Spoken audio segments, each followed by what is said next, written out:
Commander Kriegstahl stared at the swirling blue and green marble below through the viewport of the scholarly pursuit, his four eyes blinking in sequence as he processed the data streaming across his neural interface.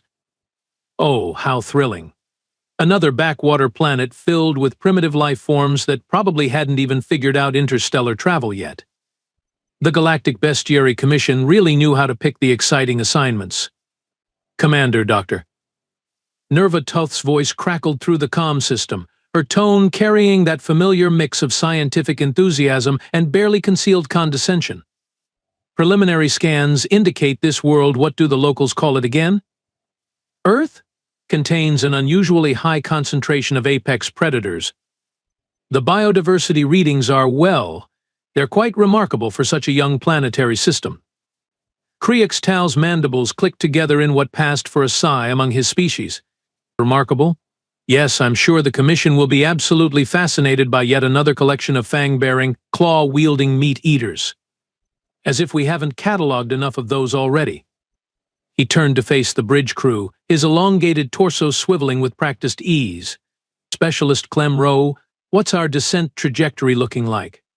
The navigation specialist, a compact being whose 6 arms moved across the control panels with mechanical precision, responded without looking up from his instruments. We've identified a suitable landing zone in what appears to be a largely uninhabited wilderness area. Dense forest cover, minimal electromagnetic signatures, and according to our scans, a healthy population of the local predator species. Should be perfect for our observation mission. Navigator Brix Wynn, whose role involved more than just piloting thanks to her expertise in xenobiology, added with a hint of amusement, the energy readings from the planet's surface are interesting. Lots of organic activity. But also some curious technological signatures scattered about. Nothing too advanced, mind you, probably just some primitive civilization that's barely discovered fire. Primitive civilizations. Kriegstahl muttered, his voice dripping with sarcasm. How delightfully quaint. I do hope they haven't interfered too much with the natural ecosystem. Nothing ruins a good predator study like having the local wildlife disrupted by some club-wielding primitives. The descent through Earth's atmosphere proved uneventful, though Kriegstahl couldn't help but notice how the planet's magnetic field seemed remarkably stable, almost as if it had been that was ridiculous. No species this young could possibly have developed planetary engineering capabilities. They touched down in a clearing surrounded by towering trees that swayed in the gentle breeze, their leaves rustling with a sound that the ship's audio processors translated into something almost musical. The air composition readings showed optimal breathing conditions for their species, which was convenient. At least they wouldn't need to wear those cumbersome environmental suits. Deployment team, prepare for surface operations, Kriegstahl announced, his voice carrying the weight of someone who had done this exact same routine on dozens of worlds. Standard predator observation protocol. Set up the camouflaged monitoring stations, deploy the bioscanners, and try not to disturb the local wildlife too much. We're here to observe, not to interfere. Dr. Nerva Toth was the first to emerge from the ship, her scientific instruments already humming with activity as she began cataloging the immediate environment. Fascinating. The soil composition indicates a remarkably complex ecosystem.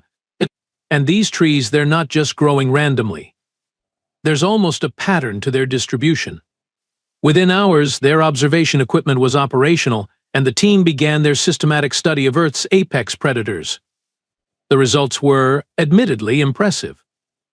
The planet boasted an array of formidable creatures, massive brown bears with claws that could rend steel, pack-hunting wolves with coordination that would make a military unit proud, and great cats whose stealth capabilities rivaled those of the galaxy's most accomplished assassins.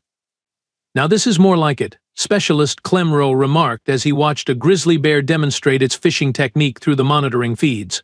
Look at those claws. And the bite force readings are off the charts. These creatures could probably take down a Thracian battle beast without breaking a sweat. But as the days passed, something began to bother Dr. Nerva Toth. Something that didn't quite fit the expected patterns of apex predator behavior. Commander, she said, her voice carrying a note of confusion, I'm noticing some unusual behavioral patterns in the local predator populations. Unusual how? Kriegstahl asked, though his tone suggested he was expecting another routine observation about territorial disputes or mating rituals. They seemed to be avoiding certain areas. Large swaths of territory that should be prime hunting grounds are being systematically ignored by every major predator species we've catalogued. It's as if they're afraid of something. Navigator Brix Wynn looked up from her bioscanner readings, her expression puzzled. That's actually correct. I'm seeing the same patterns. These apex predators, creatures that should fear nothing on this primitive world, are actively avoiding specific regions. And the strange thing is, these regions don't show any obvious environmental hazards or competing predator species. Maybe there's something we're missing, Specialist Clem Rose suggested, but though his tone carried the lazy confidence of someone who assumed they understood everything about primitive worlds. Perhaps some kind of natural phenomenon? Electromagnetic anomalies? Toxic plant life? Kriextal's 4 eyes narrowed as he studied the data feeds. The patterns were indeed strange. Here was a world filled with what should have been the dominant predator species, yet they were all clustered in specific areas, leaving vast territories completely uninhabited. It was almost as if something else was claiming those territories, something that made even the most formidable predators nervous. "Keep monitoring," he commanded, though for the first time since landing, his voice carried a hint of genuine curiosity rather than bored professionalism. "And expand our scanning range. If there's something out there that can make a pack of wolves think twice about entering an area, I want to know what it is." Little did Commander Kriextal know that the answer to his question was already watching them. 3 days into their mission, Specialist Clem Rowe's instruments began detecting what he initially dismissed as equipment malfunction. "Commander, I'm picking up some rather odd energy signatures from the restricted zones. They're too regular to be natural phenomena." Dr. Nerva Toth looked up from her predator behavioral analysis, her scientific curiosity piqued despite herself. "Regular how? Are we talking about geological formations? Crystalline structures, perhaps?" No, nothing like that," Clem Rowe replied, his 6 arms dancing across the sensor array with increasing agitation. "These readings suggest structures, artificial constructions. But that's impossible, right? Our preliminary scans indicated this world has barely achieved basic tool use." Commander Kriextal's mandibles clicked together in annoyance. "Specialist, I hardly think a few primitive mud huts constitute a threat to apex predators. Unless these creatures have developed some kind of irrational fear of basic architecture." "Actually, Commander," Navigator Brix Wynn interjected, her voice carrying that particular tone scientists used when they were about to complicate everyone's day. "I'm detecting similar anomalies across multiple continents. These aren't just isolated incidents. The energy signatures are extensive, and they're all concentrated in areas where the predator populations show the most pronounced avoidance behaviors." Kriextal's 4 eyes blinked in rapid succession, a sure sign of mounting irritation. "Fine. Deploy the long-range scanners. Let's see what these primitive architects have been busy constructing that has our precious apex predators so terrified." The high-resolution scans that came back made the entire team fall silent. The images showed not primitive mud huts, but vast networks of structures that stretched across continents. The roads that carved through landscapes with geometric precision, buildings that rose toward the sky in defiance of gravity. And moving throughout these structures were creatures, hairless bipeds, Dr. Nerva Toth observed, her voice flat with disbelief. "The dominant species on this planet appears to be hairless bipeds. With no claws, no fangs, no natural armor, and apparently no common sense about proper predator design." Specialist Clem Rowe zoomed in on several of the creatures, his instruments analyzing their physical capabilities. "Their bite force is pathetic. Their running speed is mediocre at best. They have no natural weapons whatsoever. And look at this, they're not even covered in proper protective hide. Their skin looks like it would tear if you looked at it wrong. These can't be predators," Navigator Brix Wynn declared with scientific certainty. "They're obviously some kind of herbivorous scavenger species. Maybe they've learned to avoid areas where the real predators hunt. That would explain the territorial patterns we've been observing." But as they continued their surveillance, the bipeds' behavior became increasingly puzzling. Rather than scavenging or fleeing from danger, they were engaged in activities that defied easy categorization. Some were manipulating the soil in organized patterns, placing small plants in neat rows. Others were constructing additional structures using materials that seemed to appear from nowhere. And strangest of all, many of them were engaged in what could only be described as purposeless physical activities. What exactly are they doing? Tal demanded, watching a group of the bipeds chase a small spherical object around a flat area while making incomprehensible vocalizations. I believe, Dr. Nerva Toth said slowly, they're playing. It appears to be some form of recreational activity. Playing? Clemro's voice rose an octave. Apex predators don't play. They hunt, they eat, they reproduce, they establish dominance hierarchies. They don't run around in circles chasing balls. Well, clearly these aren't apex predators, Brixwin replied with the patience of someone explaining the obvious to a child. They're probably just really successful herbivores. Maybe they've developed some kind of sophisticated agricultural system that allows them to support large populations without competing with the actual predators. But Dr. Nerva Toth was frowning at her data feeds, her scientific mind struggling with an uncomfortable realization. Wait a moment. If these creatures are merely herbivorous agriculturalists, then why are our scanned apex predators not simply ignoring them? Predators typically show no fear response to herbivores, especially weak-looking ones like these. She pulled up the behavioral analysis charts, her expression growing increasingly troubled. Look at these patterns. Every single predator species on this planet bears, wolves, large cats, even the aquatic hunters, they're not just avoiding areas where these bipeds are present. They're showing active fear responses, stress hormones elevated, rapid retreat behaviors, even abandonment of established territories. That's ridiculous, Tal snorted. What could possibly make a grizzly bear afraid of a hairless, clawless biped that spends its time playing with spherical objects and arranging plants in rows? The question hung in the air like a challenge to the natural order of things. Dr. Nerva Toth continued studying the data, her unease growing with each passing moment. She watched as a group of the bipeds gathered around what appeared to be a controlled fire, making those strange vocalizations while manipulating various objects with their manipulator appendages. "Commander," she said slowly, "I'm beginning to think we might be missing something important here. These creatures, they're using tools, sophisticated tools, and that fire, they're not just using it for warmth. They're actually changing the chemical composition of their food before consumption. Food preparation is hardly uncommon," Clemro dismissed. "Lots of species process their food before eating."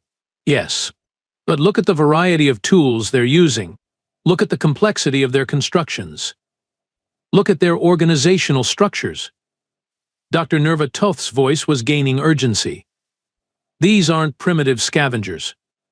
These are I don't know what these are." Navigator Brixwin was studying the long-range sensor data with growing confusion. The energy signatures from their settlements are becoming clearer. They're not just using fire for food preparation. They're generating controlled electrical currents, manipulating electromagnetic fields, even producing what appear to be complex chemical compounds. "Impossible," Tal declared. "No species develops advanced technology while remaining physically defenseless. It's contrary to every evolutionary principle we've documented." And yet, Dr. Nerva Toth said quietly, here they are, hairless, clawless, seemingly helpless bipeds who have somehow managed to make every apex predator on their planet afraid to enter their territory. The implications of her words settled over the team like a cold blanket. If these bipeds weren't apex predators in the traditional sense, then what were they? And more importantly, what did they possess that made creatures evolved for hunting and killing choose to avoid them entirely? "Commander, Dr. Nerva Toth said, her voice carrying a note of scientific determination mixed with growing dread, "I recommend we conduct closer observation of these bipeds. Standard protocol suggests maintaining distance from unknown species, but I believe we need to understand what we're dealing with here." Tal looked at the strange creatures on his screen, watching them continue their incomprehensible activities with apparent contentment. How dangerous could a species be if they spent their time playing games and growing vegetables? Very well, he decided, but we maintain full camouflage and absolutely no direct contact. We're here to observe, not to interfere with whatever bizarre ecosystem these creatures have developed.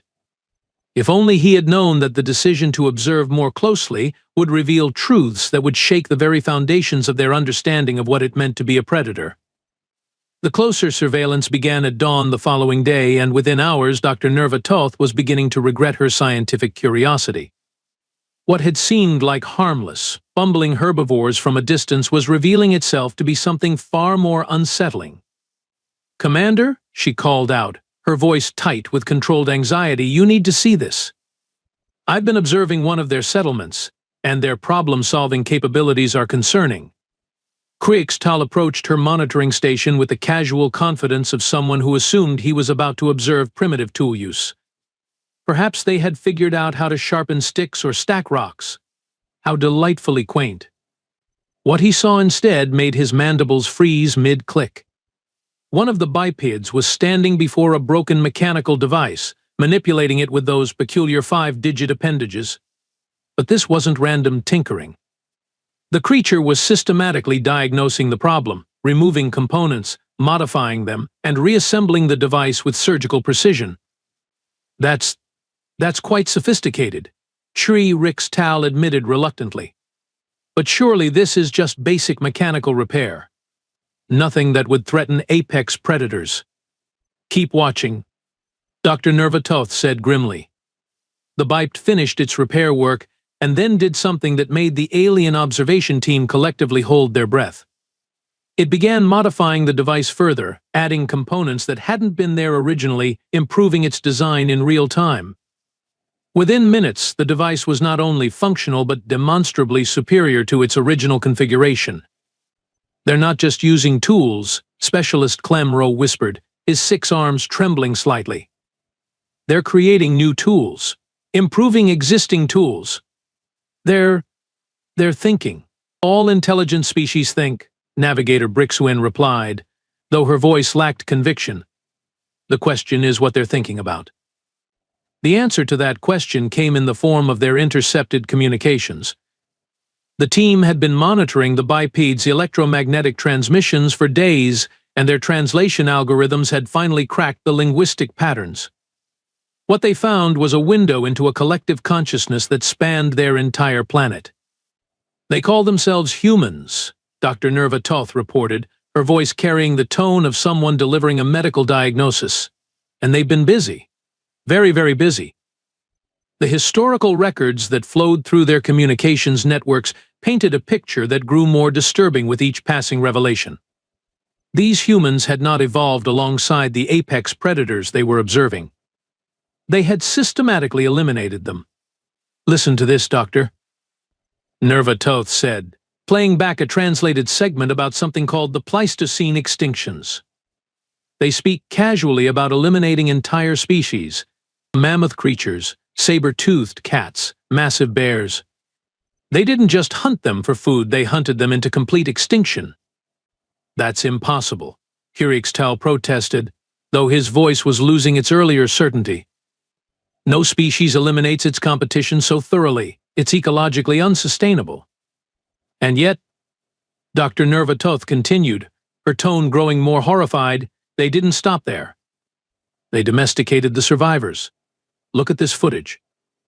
The screen showed humans interacting with creatures that were clearly descended from wolves, but these wolves were behaving like servants. They followed human commands, performed complex tasks, and seemed genuinely happy to do so. Other creatures, descended from wild cats, were living in human dwellings, purring contentedly while humans manipulated their bodies in what appeared to be ritualistic grooming. "They've turned apex predators into pets," Navigator Brixian said, her voice barely above a whisper. "They've taken creatures that should be competing with them for dominance and turned them into companions." But it was the observation of human offspring that truly shattered their understanding of what they were dealing with. Specialist Clem Rowe had been monitoring what appeared to be recreational activities among the smaller humans, assuming they were observing some form of play behavior. "Commander," he said, his voice shaking. "I don't think these young ones are playing. I think they're training." The activities looked innocent enough at first glance. Young humans chasing each other through obstacle courses, throwing objects at targets, engaging in mock combat with various implements. But the more the team analyzed the patterns, the more they realized they were watching the systematic development of hunting skills, strategic thinking, and combat effectiveness.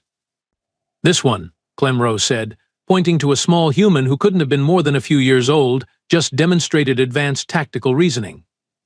It used misdirection, coordinated with allies, and executed a flanking maneuver that would impress a military strategist.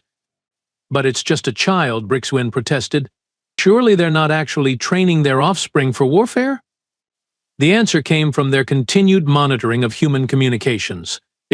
The bipeds had not only eliminated their natural predators and domesticated their competition, but they had also turned their considerable problem-solving abilities toward eliminating each other. Their historical records were filled with accounts of increasingly sophisticated methods of organized violence. "They call it warfare," Dr. Nerva Toth reported, her voice now carrying the flat tone of someone in shock. "They've developed it into an art form. Strategies, tactics, weapons that can eliminate hundreds of individuals simultaneously. And they don't just fight over territory or resources, they fight over ideas, concepts, abstract principles."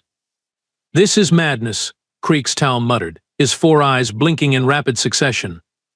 "No species survives by constantly fighting itself." "But they do survive," Dr. Nerva Toth pointed out. "In fact, they thrive. Every conflict seems to accelerate their technological development. They learn from each encounter, adapt their strategies, and emerge stronger than before." The most chilling revelation came when they analyzed human population distribution and resource management. These bipeds had not only conquered their planet's apex predators, but they had systematically reshaped the entire ecosystem to serve their purposes.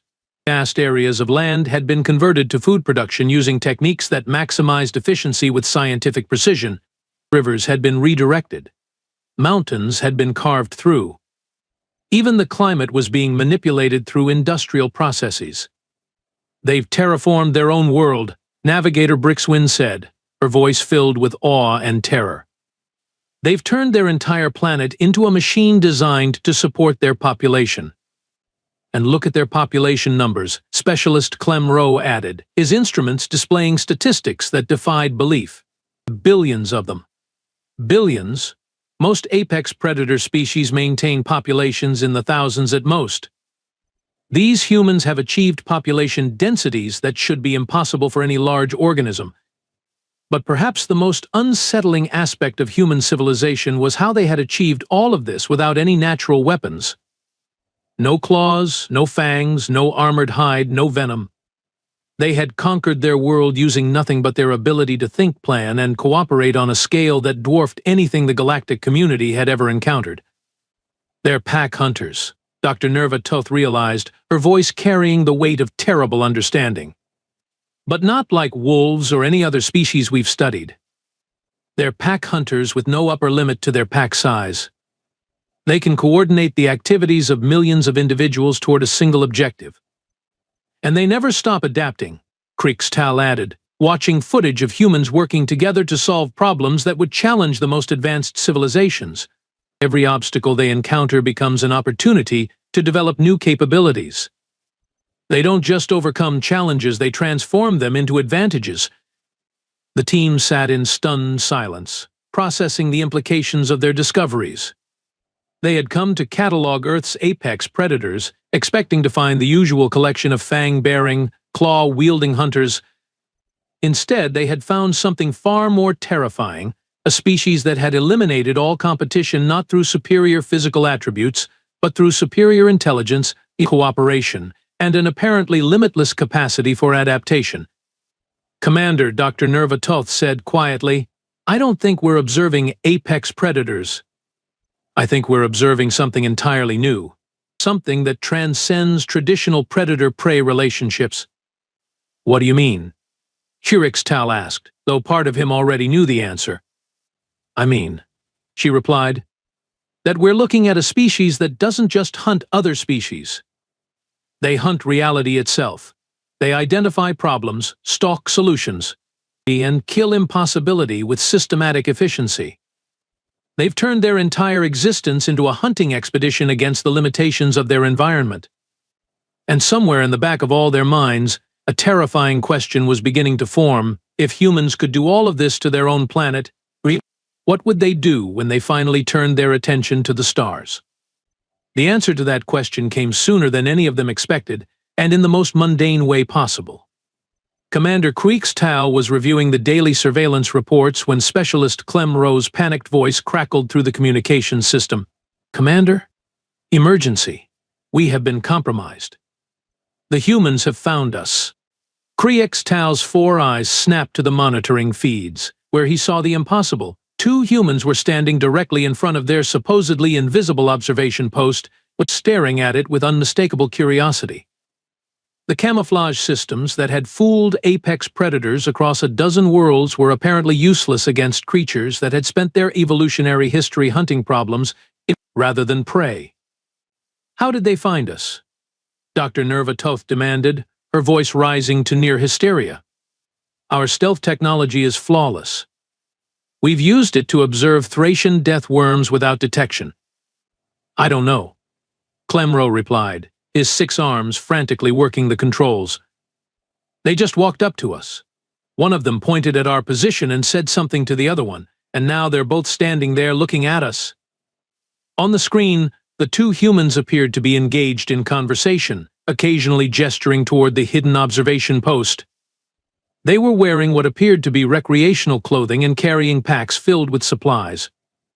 Their behavior suggested they were engaged in some form of leisure activity, which made their casual detection of advanced alien technology all the more unsettling. "What do we do?" Navigator Brixwin asked, her voice tight with barely controlled panic. "Standard protocol for accidental contact with primitive species is immediate withdrawal, but they've already seen us." "They're primitive." Creeks Tao snapped, his mandibles clicking with stress. "They can't possibly understand what they're looking at. We maintain position and wait for them to lose interest and move on." But the humans showed no signs of losing interest. Instead, one of them approached the observation post and began examining it with the same systematic attention they had observed earlier. The human's hands moved across the camouflage surface, apparently feeling for seams or access points. "Commander," Dr. Nerva Toth said, her voice now carrying the flat tone of someone accepting the inevitable, "I think we need to consider the possibility that these humans are not as primitive as we assumed." As if summoned by her words, the human's manipulations of the observation post's exterior triggered something, and a section of the camouflage flickered and failed. The human stepped back, said something to its companion, and both of them began making sounds that the translation software identified as laughter. "They're laughing," Specialist Clem Rowe observed with horror. "They've exposed our position and they're laughing about it." "Maybe they think it's some kind of natural phenomenon?" Navigator Brixien suggested hopefully. "Or perhaps they believe it's technology from their own species?" That hope was shattered when one of the humans called out in a voice that their translation systems rendered as surprisingly friendly. "Hello in there. We know you're not from around here, but there's no need to hide. We're not going to hurt you." The alien team froze. The humans not only knew they were there, but they had correctly deduced that they were non-terrestrial in origin. And worse, they were inviting them to make contact. "This is a trap," Creeks Tao declared, his voice carrying the certainty of someone who had read too many military reports. "They're trying to lure us out so they can capture us for study or elimination." "Actually," Dr. Nerva Toth said slowly, "I think they're just being friendly. And that's what terrifies me." The humans waited patiently outside the observation post, occasionally making encouraging sounds and gestures. When it became clear that the aliens were not immediately emerging, one of them reached into their pack and withdrew what appeared to be food items, which they placed on the ground near the observation post's entrance. "They're feeding us," Navigator Brixwin observed with bewilderment. "Like we're some kind of nervous wildlife that needs to be coaxed out of hiding." "It's a dominance display," Creeks Tao insisted, though his voice lacked conviction. "They're demonstrating their control over resources. Classic predator behavior." "Or doctor." Nerva said with growing dread. They're genuinely trying to welcome us. Which, according to every xenobiological study I've ever read, is exactly what apex predators do when they encounter new species. They assess the threat level, determine that the newcomers are not competition, and attempt to integrate them into their territorial structure. The humans continued their patient vigil, occasionally making what sounded like reassuring vocalizations. Finally, one of them spoke again. Look, we understand this might be scary for you, but we promise we're friendly. My name is Marcus, and this is my hiking partner, Elena. We're from the nearby town, and we've been tracking some unusual energy readings in this area for the past few days. They've been tracking us, Specialist Clem Rowe whispered in horror, for days. These primitive creatures have been monitoring our supposedly undetectable technology. We're not government agents or anything like that, the human called Elena added cheerfully. Marcus here is an amateur radio enthusiast, and I work in atmospheric research. We're just curious about what you're doing out here. Are you scientists too? The casual way they discussed their detection of alien technology made the observation team's situation even more surreal. These humans were treating first contact with an extraterrestrial species like a chance encounter with interesting neighbors. Commander, Dr. Nerva said, her voice carrying a note of scientific fascination mixed with existential dread, I think we need to respond. They're not going away, and they clearly know we're here. Absolutely not, Kriextal replied firmly. We maintain position and wait for them to lose interest. But the humans showed no signs of losing interest. Instead, they began discussing their findings with the casual expertise of individuals who regularly encountered the impossible and treated it as routine. The energy signature is definitely artificial, Marcus was saying. But it's not using any terrestrial technology I recognize. The power source alone would require theoretical physics that we're still decades away from practical application. And the camouflage system, Elena added, it's not just visual distortion. It's manipulating electromagnetic radiation across multiple spectrums simultaneously. This is technology that makes our most advanced stealth systems look like children's toys. They understand our technology, Navigator Bricks In said faintly. They're casually discussing theoretical physics that most galactic civilizations consider advanced research topics. Oh, and if you're worried about government interference, Marcus called out, don't be. We've already decided not to report this to any official agencies. Humanity's track record with first contact scenarios is, well, let's just say we prefer to handle these situations with a bit more nuance than our governments typically manage. They have contingency plans for first contact, Dr. Nerva realized. They've thought about this scenario and developed protocols for it. Of course they have, Kriextal muttered. They probably have contingency plans for everything. Elena was now discussing their species' space exploration programs with the casual pride of someone describing a successful hobby project. We've got permanent settlements on our moon, robotic explorers throughout our solar system, and we're working on interstellar probe designs. Nothing like what you folks have obviously achieved, but we're making progress. And just last week, Marcus added with enthusiasm, we successfully tested a new fusion reactor design that should make interplanetary travel much more practical. Oh, and we finally got our quantum communication array working consistently. Still working out the bugs, but the potential applications are fascinating. They're casually discussing technology that rivals our own, Specialist Clem Rowe observed with growing horror. And they're treating it like it's no big deal. But it was Elena's next comment that finally shattered Dr. Nerva composure. We promise we're harmless. Well, mostly harmless. I mean, we did accidentally split the atom and create weapons that can destroy entire cities, but we're generally pretty good about not using those unless absolutely necessary. Dr. Nerva stared at the screen in stunned silence. Then, slowly, she began to laugh. Not the pleasant laughter of amusement, but the brittle, desperate laughter of someone whose worldview had just collapsed completely. They did it, she said between gasps of hysterical laughter. They actually did it. We came here looking for apex predators, and we found them. We found the most successful apex predators in the galaxy, and they're offering U.S. sandwiches and friendly conversation. And Dr. Toth? Commander Kriextal said uncertainly.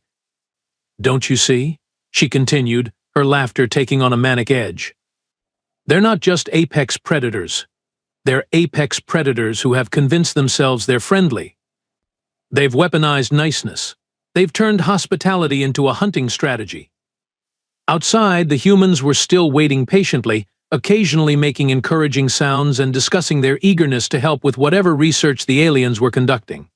And somehow, that made everything infinitely more terrifying. What happened next could only be described as the most undignified retreat in the history of galactic xenobiology. Commander Kriextal's composure finally cracked completely when the humans began offering to share their trail mix and asking if the aliens needed directions to the nearest town. Emergency evacuation. Now, everyone back to the ship immediately. He screamed, his mandibles clicking so rapidly they sounded like malfunctioning machinery. The team abandoned their expensive monitoring equipment and fled through the forest like prey animals escaping a nightmare. Behind them, they could hear the humans calling out helpful suggestions about safe hiking paths and reminders to stay hydrated. They're following us. Specialist Clem Rowe shrieked as he stumbled over a fallen log, his 6 arms flailing wildly. No, they're not. Dr. Nerva Toth shouted back, her own panic reaching new heights. They're just giving us directions. They're being helpful. That's what makes them so terrifying. The Scholarly Pursuit's engines were already spinning up before the team reached the ship. Navigator Brix Wynn had initiated emergency departure protocols the moment she heard Commander Kriextal's retreat order. Within minutes, they were ascending through Earth's atmosphere at maximum velocity, leaving behind a planet that had fundamentally altered their understanding of predation, intelligence, and the nature of civilized behavior. The journey back to galactic space was marked by heated arguments about their official report. The evidence they had gathered was undeniable, but the implications were so disturbing that none of them wanted to be responsible for sharing them with the wider galactic community. We can't tell them the truth, Specialist Clem Rowe argued. If Galactic Command learns that there's a species that can eliminate competition through friendship and cooperation, it will cause panic throughout the civilized systems. But we have to report something, Navigator Brix Wynn insisted. We were sent to catalog apex predators, and we found something. Commander Kriextal, who had been staring out at the stars with the hollow expression of someone who had witnessed cosmic horror, finally spoke. We classify Earth as quarantine level, absolute.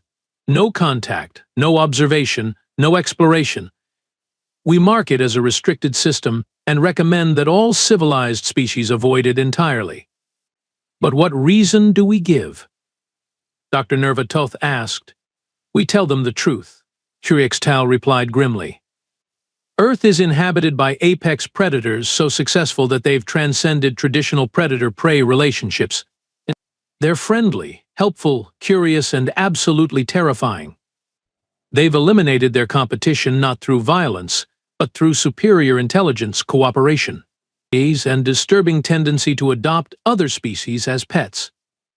His final log entry became legendary throughout the galactic community, though few believed it was anything more than an elaborate joke. Personal log, Commander Kriextal, Galactic Survey Vessel Scholarly Pursuit. Mission status complete disaster. Earth is inhabited by hairless bipeds who have conquered their planet through the weaponization of niceness. They offer food to strangers, help with research projects, and casually discuss technology that could reshape galactic civilization. Recommendation: avoid at all costs. These creatures are so apex they don't even realize they're predators. End log. The irony was not lost on any of them that they were fleeing from the friendliest species they had ever encountered. As the Scholarly Pursuit engaged its faster-than-light drive and prepared to leave the Sol system forever, Dr. Nerva Toth made one final check of their sensor arrays. What she found made her blood turn cold. Commander, she said quietly, we're being tracked. Impossible, Kriextal replied. No species this young could possibly have faster-than-light detection capability. Tell that to the 3 artificial satellites that have been monitoring our departure, Dr. Nerva Toth said. her voice carrying the flat tone of someone who had given up being surprised by human capabilities. They're broadcasting our trajectory, speed, and estimated destination on multiple frequencies. They're tracking us, Navigator Brixwin whispered. Of course they are, Dr. Nerva Toth replied with bitter resignation. They probably want to make sure we got home safely. After all, that's what friendly apex predators do. They take care of everyone in their territory, even the ones trying to escape from them.